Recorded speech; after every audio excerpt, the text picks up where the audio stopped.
Vai te inscrevendo no canal se você ainda não está inscrito, assiste os meus vídeos, gosta dos conteúdos, te inscreve, me ajuda a crescer aqui na plataforma, tá bom? É a única coisa que eu peço para vocês e não custa nada, é de graça. Vai lá, inscrever-se, pronto.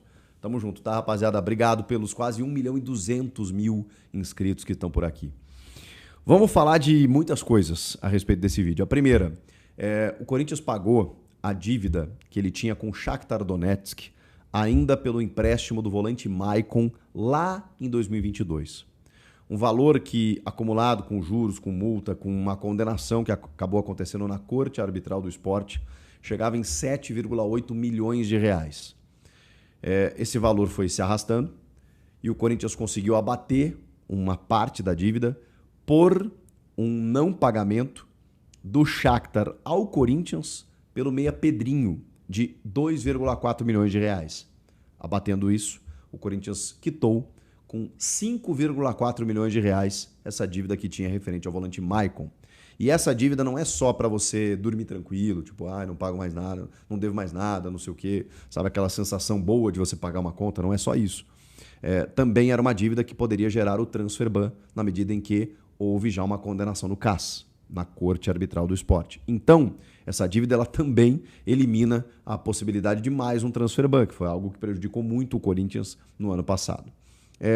Ainda tem outros valores pendentes para que o Corinthians ainda consiga resolver para evitar futuros transfer bans, né? Um deles é pelo Rodrigo Garro, ao Tajeres, e esse é salgado.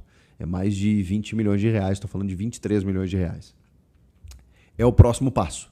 A do Maicon foi paga, a que derrubou o transfer ban, que era do Félix Torres, também foi paga, a do Matias Rojas foi paga. Pouco a pouco, o Corinthians vai quitando as suas dívidas mais urgentes que estavam trazendo um reflexo super negativo, né? Como a impossibilidade de registrar jogadores. Agora não. Agora, por enquanto, o Corinthians está tranquilo, mas tem que resolver essa pendência aí com o Tajeres pelo Rodrigo Garro. Falando sobre dinheiro que saiu, tem um dinheiro que pode entrar, que é uma proposta do Liverpool da Inglaterra pelo zagueiro Murilo, aquele Murilo que eu acho que tinha que estar na seleção brasileira, do Nottingham Forest, cara, é bizarro, por 80 milhões de euros. 80 milhões de euros o Liverpool deve pagar ou pode pagar ao Nottingham Forest para tirar o Murilo do Forest. A gente está falando de 480 milhões de reais. O Murilo foi vendido pelo Corinthians ao Forest por 12 milhões de euros. Ele está sendo vendido agora, deve ser, do Forest para o Liverpool por 80 milhões de euros. 12,80. É muito louco, né? Que baita negócio fez o Nottingham Forest. E assim, futebol brasileiro, vender um zagueiro por 12 milhões de euros... embora, né, o Corinthians tenha vendido, o Palmeiras tenha vendido o Vitor Reis para o City por 35, eu acho, milhões de euros. Então, assim, saiu de graça o Murilo, né? Mas, e saiu tão de graça que o Corinthians ficou com 10% do lucro de uma futura venda.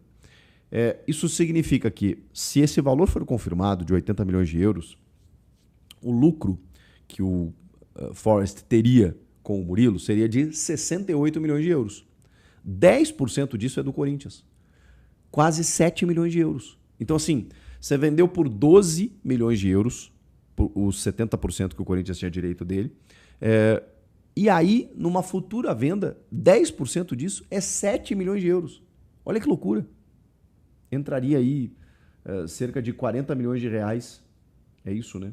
40 milhões de reais para o Corinthians, caso essa venda seja confirmada. 40 milhões por uma 10% de uma mais-valia. É muito louco.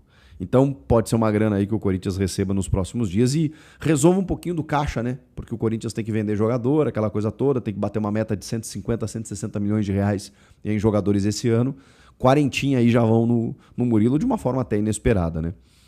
Ou não, né? Porque se esperava que ele fosse negociado, mas talvez não por esses valores. Vamos lá, vamos falar sobre a situação do André. Alguns portais italianos, entre eles o Corriere dello Sport, que é um dos principais, disse que o Milan cogita desistir do negócio e o Milan teria feito, segundo a ESPN, uma nova proposta, inclusive, para ter o André nos últimos dias.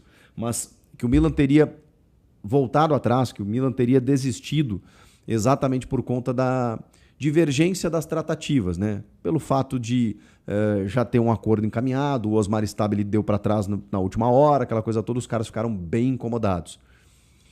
O que me estranha, tem uma divergência aí, é que tem uma nova proposta. E aí eles teriam desistido por conta de uma inconformidade com a postura na primeira proposta? Ou agora tem um fato novo? Ou agora houve também uma possibilidade de recusa e aí os caras, né, aí desistiram mesmo. E eu já falei para vocês que a primeira proposta foi ridícula, realmente. A segunda, embora ela não tenha crescido tanto, assim, a gente está falando de 4 milhões de euros, mas aí já chega num nível que para um jogador de 19 anos, com poucos jogos disputados, aí eu já considero, totalizando, né, com os bônus, 24 milhões de euros. 24 milhões de euros por um volante de 19 anos, não acho desprezível. Acho que tem que avaliar por 70%, tá? Não acho desprezível.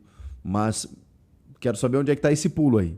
Porque eles estariam incomodados com a primeira, mas aí voltaram atrás e fizeram uma nova proposta, ou agora ficaram incomodados lá com a primeira, porque o Corinthians recusou essa segunda.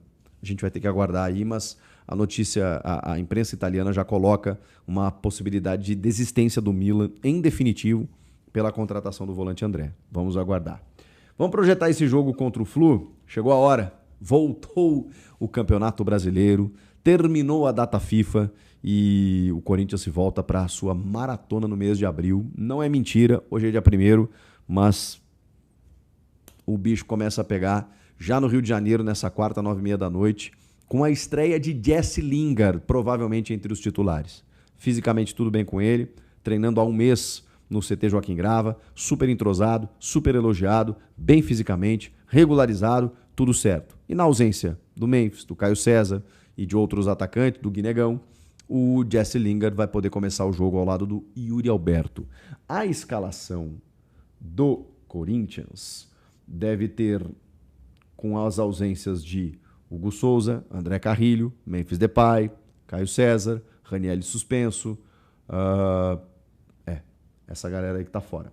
Felipe Longo é o goleiro, Mateuzinho na direita, Matheus Bidu na esquerda, Gustavo Henrique e Gabriel Paulista. Meio de campo, imagino eu, com Alan, Matheus Pereira, André e Breno Bidon. Lingard e Yuri Alberto. Bom time, hein? Bom time.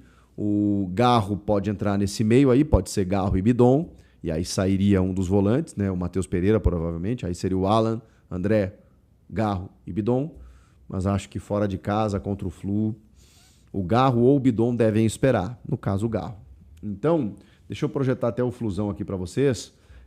O Fábio no gol, né? Samuel Xavier na direita, o René na lateral esquerda, a dupla de zaga do Gemes, que é ex-Mirassol, e do Freitas, que é bem contestado por lá. Meio de campo, bom meio de campo, hein? Martinelli, Hércules, que eu sou muito fã, Lúcio Acosta, que tá jogando fino, e possivelmente Savarino, mas tem uma dúvida aí, pode ser que seja o Soteldo. Aí temos o Serna, rápido, e o John Kennedy, ou o Castilho, mas deve ser o Serna e o John Kennedy. O Cano vai ser relacionado depois de 5 meses. Então, assim, esse time do Zubeldia, não à toa tá no G4, é um bom time de futebol. O Corinthians vai ter inúmeras dificuldades. Tem que marcar esse baixinho. Esse Lúcio Acosta, ele dá as cartas do jogo. Ele é um jogador que hoje se procura no mundo, que é esse meia de ligação para ligar elo, né, meio campo e ataque. Aparece na área, finaliza, inteligentíssimo, tem o mapa do jogo na cabeça.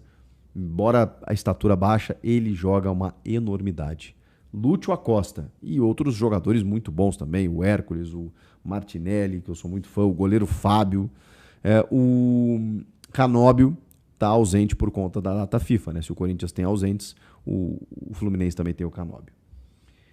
9h30 da noite, no Rio de Janeiro, no Maracanã, Fluminense e Corinthians, com transmissão exclusiva do Prime Video. Recentemente um